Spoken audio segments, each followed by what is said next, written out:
बदतमीज बहू। सभ्यता से भरपूर शास्त्री परिवार की इकलौती बेटी मोहिनी को बचपन में ही पढ़ाई के लिए विदेश भेज देते हैं, जहां से वो सालों बाद ग्रेजुएशन पूरी करके इंडिया वापस आती है, जो अब संस्कार, सभ्यता, संस्कृति जैसी चीजों से कोसों दूर होती है। एक सुबह मोहिनी शॉर्ट ड्रेस पहने, कानों में हेडफोन लगाए जोर जोर से इंग्लिश गाने गाती हुई घर में घूम रही होती है। सुबह सुबह भगवान का नाम लेते हैं, राक्षसों की तरह चिल्लाते नहीं। पॉप्स, आपको अच्छे गाने की बिल्कुल समझ नहीं है, सो ठीक है, चिल पिल। अरे मोहिनी, पापा से ऐसे बात करते हैं क्या? सारी तमीज भूल गई हो। ओह मॉम प्लीज, इतनी बड़ी भी कोई बात नहीं हुई, सो डोंट ओवर रिएक्ट।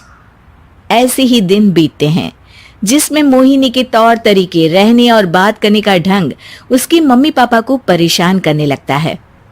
भला कोई मानेगा कि ये मेरी बेटी है? रीति रिवाज और संस्कारों से तो इसका दूर दूर तक कोई नाता नहीं, और अब तो लगता भी नहीं कि कभी होगा।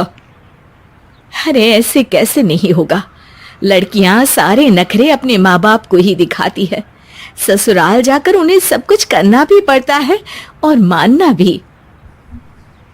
पत्नी की बात शास्त्री जी समझ जाते हैं और कुछ ही दिनों में अपने से भी ज्यादा धार्मिक परिवार में निखिल के साथ मोहिनी का रिश्ता पक्का कर देते हैं। रिश्ता तो पक्का कर दिया, पर यहाँ मोहिनी को कैसे मनाएंगे? शादी ब्याह के मामले में आटे में नमक जितना झूठ तो चलता है जी। इसी तरह एक के बाद एक तिकड़म लगाते हुए दोनों मिलकर मोहिनी को शादी के लिए तैयार कर लेते हैं और मोहिनी निखिल की शादी हो जाती है, जिसके अगले दिन से ही मोहिनी दोबारा अपने पूरे अवतार में शॉर्ट ड्रेस पहनकर घर में घूमने लगती है। बहू को ऐसे देख सास की आंखें फटी की फटी रह जाती हैं। अरे ये क्या बेशर्मी है, हमारे घर की लड़कियां जींस तक नहीं पहनती और तुम बहू होकर इतने छोटे कपड़े पहनकर पूरे घर में घूम रही हो। सीरियसली मॉम, प्लीज आप अपनी इस 80 के दशक वाली सोच में मुझे इंक्लूड मत करो। हाय तौबा, एक तो बेशर्मी दिखाती है, ऊपर से सास के साथ जुबान भी लड़ाती है। अरे जल्दी कपड़े बदल कर आ, घर की पहली आरती तुम्हें ही करनी है। इतनी देर में निखिल भी वहां आ जाता है। माँ पापा आने वाले हैं, पूजा का सारा सामान तैयार है ना? ये पूजा हमेशा मेरे बॉयफ्रेंड्स के पीछे पड़ी रहती थी और अब हस्बैंड के पीछे भी आ गई।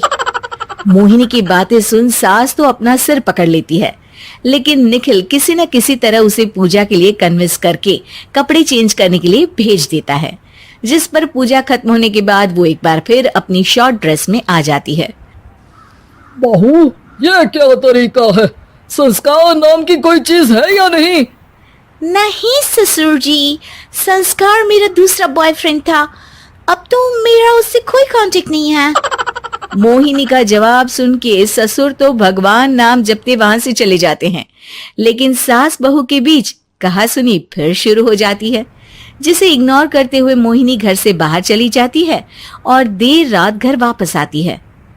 मोहिनी, मैं जानता हूँ कि तुम विदेश में रही हो और तुम्हें वहीं की आदत है, पर यहाँ चीजें कुछ अलग है। अगर तुम उस हिसाब से कुछ एडजस्ट कर लो तो सबके लिए सही हो जाएगा। I am not in a lecture mood. Good night. अगली सुबह मोहिनी देर से उठकर एक बार फिर उसी तरह सबके सामने आती है, जिस पर उसकी सास कुछ बोले उससे पहले ही मोहिनी की दोस्त मोनिका और रेचल वहां आ जाती हैं। Oh hi darling, how are you? OMG, we missed you so much. I missed you too darling. Ram Ram, इन्होंने तो तुमसे भी छोटे कपड़े पहने हैं। अरे तुम लोगों के अंदर कोई शर्म लिहाज बाकी भी है या सब बेच खाई? मोहिनी, तुम्हारी मेड कुछ ज्यादा नहीं बोलती? इस पर मोहिनी की दोस्त उसकी सास का मजाक बनाने लगती है, जिसे सुन निखिल उन्हें जवाब देते हुए कड़वे शब्द सुना देता है और वो सुन के वो दोनों तो मुंह बनाए वहां से चली जाती है, लेकिन गुस्से से लाल मोहिनी वहीं खड़ी निखिल को घूरती रहती है। घूर क्या रही हो? तुमसे शादी की ये सोचकर कि विदेश में पढ़ी लिखी हो, घर में कोई पॉजिटिव चेंज लाओगी, अपनी करियर के लिए एम्बिशियस होगी, पर अपने इस बिहेवियर से उस पढ़ाई के साथ साथ अपने मम्मी पापा के नाम को भी डुबो रही हो। अगर तुम्हें ऐसे ही हाल रखना है तो यहाँ रहने की कोई जरूरत नहीं है। निखिल की बातें सुनकर मोहिनी रोते हुए घर छोड़कर अपनी मम्मी पापा के पास वापस आ जाती है। ससुराल में सब कुछ ठीक तो है? वो अपने आप को समझते क्या है? मोहिनी पर चिल्ला रहे हैं? मैं क्यों उसके इशारों पर चलूं? मैं अपनी लाइफ अपने तरीके से जीना चाहती हूँ और वो ना आप लोगों को मंजूर था और ना ही उन्हें है। तुम यहाँ नहीं रह सकती। अपने पापा की बात सुन के मोहिनी हैरान रह जाती है। हाँ, तुमने बिल्कुल सही सुना। अगर तुम्हें अपने इस घमंड, बेशर्मी और बदतमीजी में ही जीना है तो तुम यहाँ भी नहीं रह सकती। बेटी, मैं मानता हूँ हमारे यहाँ रीति रिवाज बहुत मायने रखते हैं और हमने उन्हीं के ओवरडोज से बचाने के लिए तुम्हें विदेश भेजा था।